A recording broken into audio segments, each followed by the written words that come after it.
At the Adventure Game Fanfare, I had a chat with Paul Corman, developer of the upcoming paranormal pixel art adventure, The Phantom Fellows.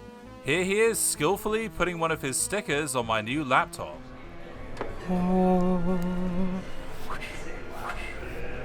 Magnifique. Hi, I'm Paul. I'm the developer of the Phantom Fellows, and these glasses aren't real. They're an aesthetic choice. After finding out his glasses are a lie, I asked him who are the main protagonists of the Phantom Fellows. Yeah, one's a breather, one's a floater.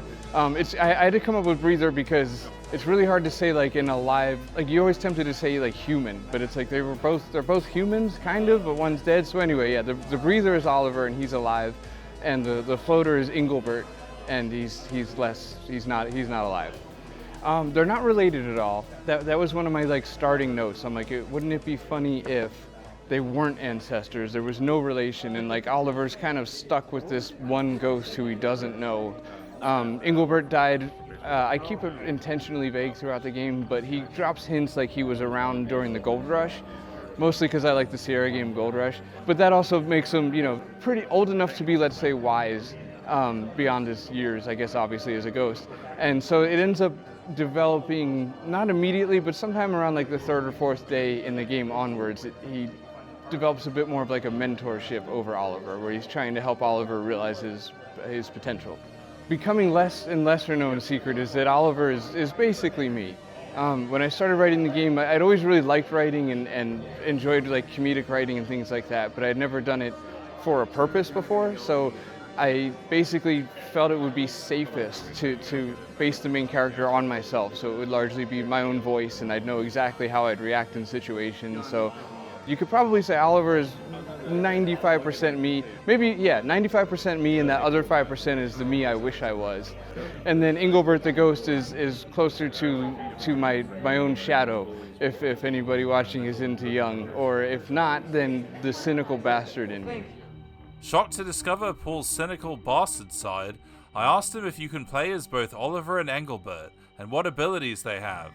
Yeah, exactly. And I designed this game almost backwards in a sense, where it was less like I have a story to tell and more what would be fun for an adventure gamer to play. And that adventure gamer just being myself, someone obsessed with the genre. And I was like, it'd be really, things I like in games kind of wish list. And switching characters was one, and then when the characters have different abilities would be the other. So the game is 7 days or 7 cases, and starting in the second day, you can switch characters and utilize Engelbert's ability to be dead and float through things, like you said. And there are kind of set rules for that because I didn't want it to be chaos, let's say. So Engelbert can pick up things that are lighter, like a hat, but he can't pick up like a car wheel or something like that. What was it like writing all the dialogue and responses in the game? Yeah, brutal. Absolutely. I really screwed myself with that.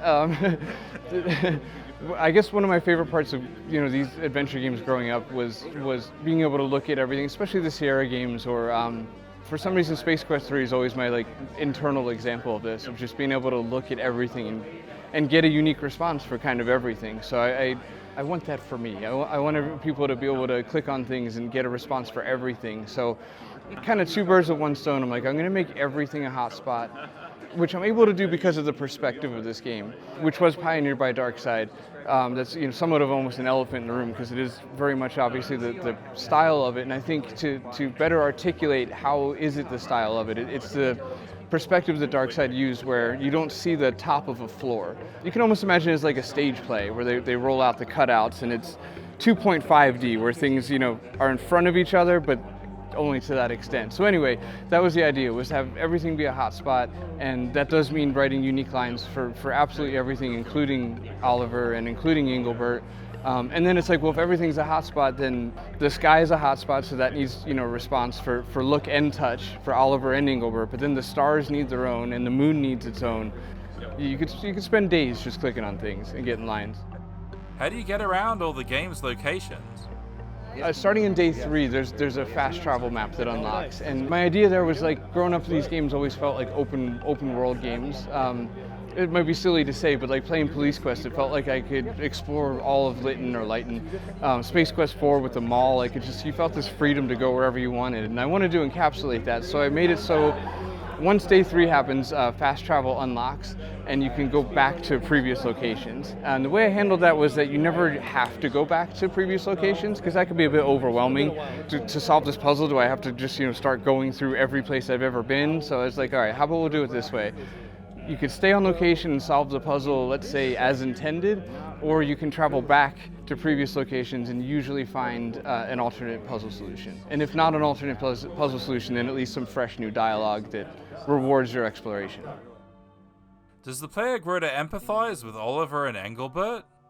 Yes, yeah, hopefully. And I just had just a few minutes ago, because we're here at the Adventure Game Fan Fair, I just had somebody who played the demo, and he just said the nicest thing to me, where he's like, there was actually a lot of emotional weight to the way that day 2 ends. And I won't spoil it, but it was really affirming in the sense that he was like, I really felt what you were going for in that sense. And that's kind of what I hope to do. Is I think the fear in writing a comedy is that there's going to be no nutrients, no like meat on the bone. It's just going to be jokes and jokes, and we all get kind of worn out by that.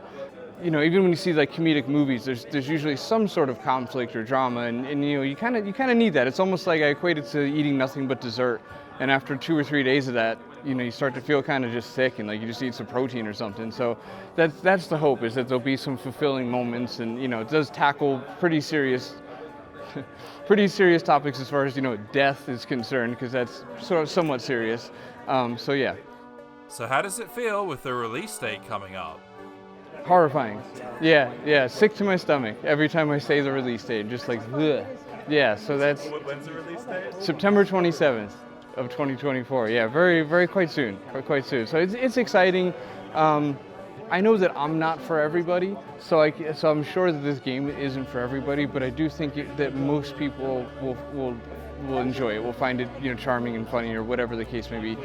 So I do feel somewhat confident in it. But if you were to ask me when I was like a little bit tired, I might be like complete opposite answer. Like, I'm scared, but this thing is garbage. Nobody's gonna like it. But realistically, I feel pretty confident about it. I hope that people, of course, not only find it funny, because that is, I guess, the ultimate goal, is to make people laugh, but I hope they find it like fulfilling and thoughtful and even philosophical at times, because I do.